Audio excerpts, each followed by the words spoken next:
Честита първа пролет за теб! И аз и ти имаме нужда от пролет. Пролет навън, пролет в сърцето, пролет в душата, в живота.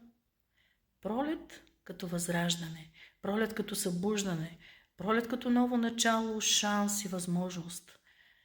Пролет като усмивки, като цвят, като звук, като пъстрота.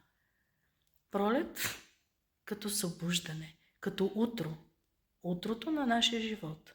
Ето, днес настъпи.